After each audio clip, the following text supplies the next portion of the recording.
Hi everyone, my name is Junon. I have a health science background and I'm the author of the book Truth and Empathy, How to Find Your Soulmate.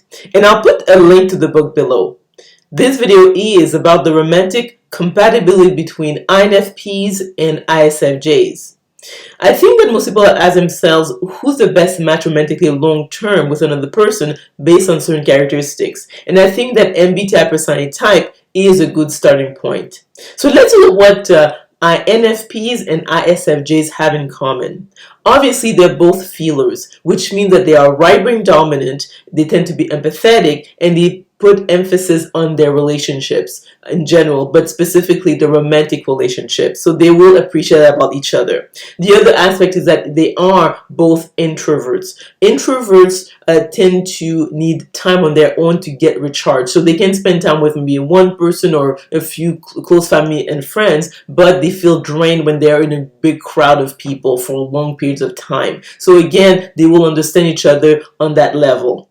This couple will face some challenges. Is that first, the INFP is an intuitive feeler and the ISFJ is a sensor judger. So in terms of energy, they are at opposite ends because intuitive feelers have among the best energies and the sensor judges have among the lowest. So if the INFP spend a lot of time with the ISFJ, they will probably feel drained. The ISFJ may not feel that way about the INFP. Actually, they'll probably feel better. But in other words, when you are spending time with others, anything that you do in life is to increase your energy. You want to feel better. So if you don't, most likely you're going to try to keep your distance from that person or not engage in that activity. So you'll see that there's going to be like an imbalance in that relationship on that level. The other point also is that, interesting enough, the ISFJ is rather logical, because if you look at their function type, they have introverted thinking as their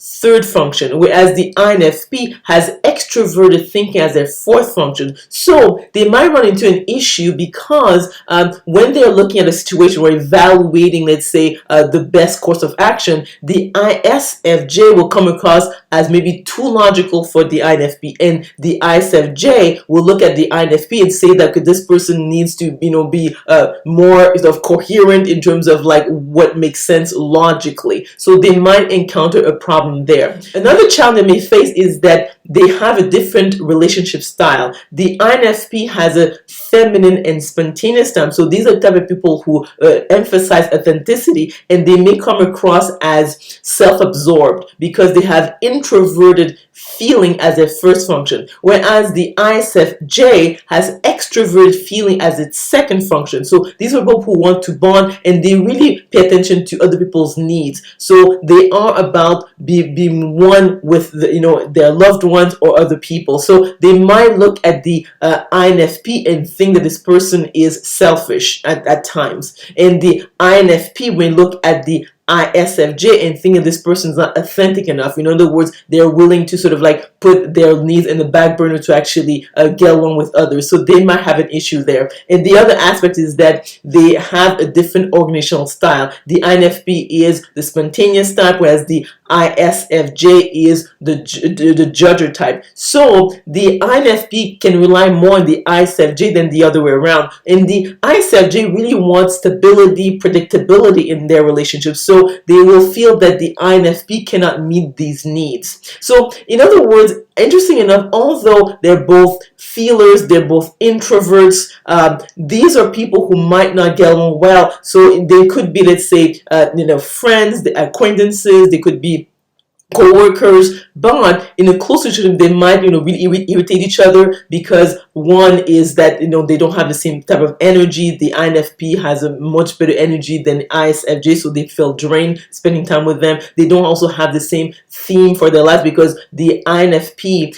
the theme of their lives is spirituality and meaning. The ISFJ, it is tradition and duty. So in other words, they might feel that they're not on the same page in terms of what really is the driving force of their existence. So they also will have issues in terms of organizing their life, because the ISFJ is very reliable, reachable, hardworking, and they like predictability in their relationships in general, especially if with a romantic partner, and the INFP may not be able to meet those needs. So in other words, I would say that this pairing is not really good. I mean, they could be friends if they are willing to compromise, but long term they will like clash on a number of levels. So I would not recommend it. So let me know if you agree or disagree with this compatibility analysis by commenting below. If you like this video, if you learned something, please click on the like button. Remember to click on the notification bell to be notified of other videos I'm going to be making. Subscribe to my channel,